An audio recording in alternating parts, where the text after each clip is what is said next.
Hello दोस्तों, create study में आज आपका स्वागत है। आज हम पढ़ेंगे ट्रांसफार्मर। ट्रांसफार्मर क्लास 12 का एक सबसे इम्पोर्टेंट टॉपिक है। आइए हम पढ़ते हैं। ट्रांसफार्मर का प्रयोग प्रत्यावर्ती धारा वाले परिपथों में किया जाता है। प्रत्यावर्ती धारा, जिसे हम इंग्लिश में अल्टरनेटिंग करंट कहते हैं। प्रत्यावर्ती धारा का मीन होता है, जो हमारी प्रत्यावर्ती धारा होती है ये प्रथम आधे चक्र में पॉजिटिव तथा द्वितीय आधे चक्र में नेगेटिव चलती है। यानी कि ये हमारी जितनी देर के लिए आती है उतनी देर के लिए ही चली जाती है। ठीक है, तो ये हमारी प्रत्यावर्ती धारा के परिपथों में किया जाता है। अब हम पढ़ते हैं सिद्धांत। प्रत्येक ट्रांसफार्मर में 2 कुंडलियां होती हैं, इसलिए यहाँ अन्योन्य प्रेरण के सिद्धांत पर कार्य करता है। अन्योन्य प्रेरण आपने पढ़ा होगा। अन्योन्य प्रेरण में 2 कुंडलियां होती हैं। इन कुंडलियों को परस्पर एक दूसरे के निकट रखा जाता है और पहली कुंडली में धारा प्रवाहित करते हैं तो दूसरी कुंडली में प्रेरित विद्युत वाहक बल उत्पन्न हो जाता है। उसे हम अन्योन्य प्रेरण कहते हैं। तो जो हमारा ट्रांसफार्मर होता है यह अन्योन्य प्रेरण के सिद्धांत पर कार्य करता है। रचना। ट्रांसफार्मर के निर्माण में नल में लोहे की पत्तियों को एक दूसरे के ऊपर रखकर आयताकार पटलित क्रोध बनाया जाता है। जिस तरह आप इसमें देख सकते हैं, इसमें नल में लोहे की पत्तियों को एक के ऊपर रख के यह आयताकार पटलित क्रोध बना लिया गया है। इन पत्तियों को एक दूसरे से पृथककृत रखा जाता है, जिससे क्रोध पर कम भंवर धाराएं उत्पन्न होती हैं। कम भंवर धाराएं, जो भंवर धाराएं होती हैं, ये हमारी जिस तरह हमारा जो जल होता है, जो समुद्र होता है, उसमें जो धाराएं होती हैं और कभी कभी कुछ भंवर धाराएं एकदम भवंडर जैसा होता है, सेम उसी तरह ये हमारी भंवर धाराएं होती हैं। मतलब होती है एकदम उनकी तरह, इसलिए ना हम भंवर धाराएं कहते हैं। ऐसा होने पर वैद्युत ऊर्जा का ह्रास कम हो जाता है। ठीक है, जब हमारी भंवर धाराएं कम उत्पन्न होंगी तो हमारा वैद्युत ऊर्जा का ह्रास कम हो जाता है। जिस तरह अगर जल में भंवर ना हो तो हमारे जल में हानि नहीं होगी, उसी तरह अगर हमारे ट्रांसफार्मर में भंवर धाराएं कम उत्पन्न होंगी तो इसमें भी वैद्युत ऊर्जा का ह्रास कम हो जाता है। इसके पश्चात इसके ऊपरी सिरे को प्राथमिक कुंडली तथा निचले सिरे को द्वितीयक कुंडली से जोड़ देते हैं। जिस तरह ये देखिए, इस ट्रांसफार्मर को हमने पहला प्राइमरी पी से प्राइमरी यानी कि प्राथमिक कुंडली से और एस से सेकेंडरी यानी कि द्वितीय कुंडली से जोड़ लिया है। अब ट्रांसफार्मर हमारे 2 प्रकार के होते हैं। पहला ऊंचाई ट्रांसफार्मर, दूसरा अपचाई ट्रांसफार्मर। ऊंचाई ट्रांसफार्मर को स्टेप अप ट्रांसफार्मर कहते हैं। अपचाई ट्रांसफार्मर को स्टेप डाउन ट्रांसफार्मर कहते हैं। आइए हम इसके बारे में थोड़ी नॉलेज ले लेते हैं।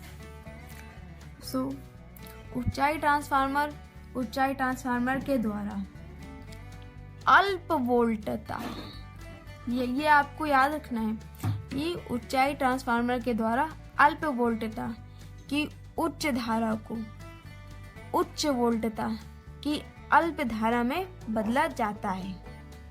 ठीक, जो हमारा ऊंचाई ट्रांसफार्मर का जो करता है, उसका कार्य होता है, वो होता है कि अल्प वोल्टता की उच्च धारा को उच्च वोल्टता की अल्प धारा में बदलना। ऊंचाई ट्रांसफार्मर की प्राथमिक कुंडली में तांबे के मोटे तार के कम फेरे तथा द्वितीय कुंडली में तांबे के पतले तार के अधिक फेरे लपेटे जाते हैं। जिस तरह आप इसे देख सकते हैं, हम इसका इतना स्ट्रक्चर इधर लेके देखते हैं। ये देखिए, प्राथमिक कुंडली में तांबे के मोटे तार के कम फेरे, ये देखिए मोटे तार के कम फेरे, तथा द्वितीय कुंडली में तांबे के पतले तार के अधिक फेरे, ये देखिए पतले तार के अधिक फेरे द्वितीय कुंडली में लपेटे जाते हैं। अब उसी तरह अपचाई ट्रांसफार्मर, ये ऊंचाई ट्रांसफार्मर का उल्टा होता है।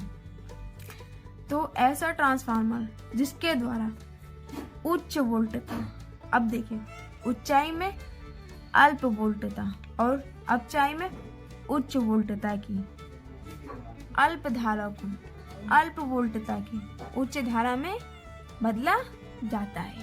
ठीक है, अब देखिए आगे।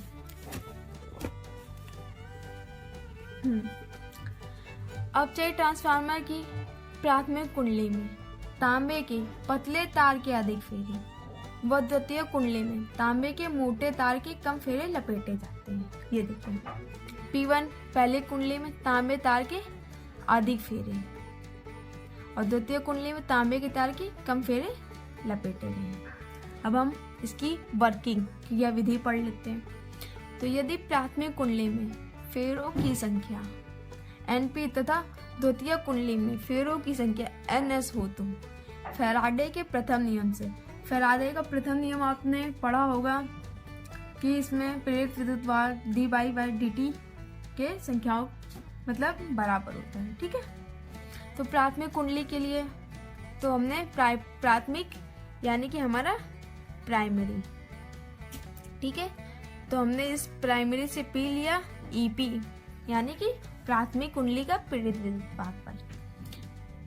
ठीक, द्वितीय कुंडली के लिए ES = -NS d∅/dt। अब हम क्या करेंगे, इक्वेशन 2 में से इक्वेशन 1 को डिवाइड कर देंगे। ठीक है, तो हमने डिवाइड किया तो ये हमारा जो d∅ है d∅/dt सेम है, तो ये हमने काट लिया। देखिए ये सेम था, ये कट गया, माइनस माइनस कट गए, बचा क्या ES/EP NS/NP। ठीक है, तो ये हमारा इक्वेशन 3 बन गया। अब आगे हम देखते हैं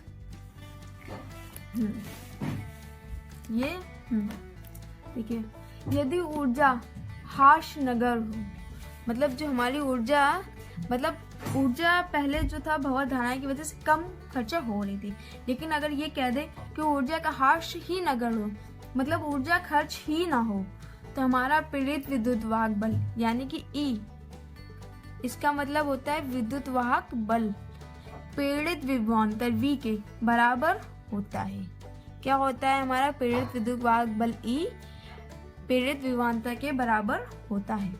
तो ES/EP = VS/VP, यानी कि पहली कुंडली द्वितीय कुंडली का प्रेरित विद्युत वाहक बल अपॉन प्राथमिक कुंडली का प्रेरित विद्युत वाहक बल इक्वल टू द्वितीय कुंडली का प्रेरित विद्युत वाहक प्रेरित विभवांतर अपॉन प्राइमरी यानी कि पहले कुंडली का प्रेरित विभवांतर होता है।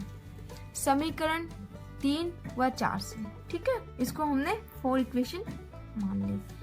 तो ES/EP, ये ES/EP दोनों सेम है, तो हमारा ये तीनों इक्वेशन सेम होगा।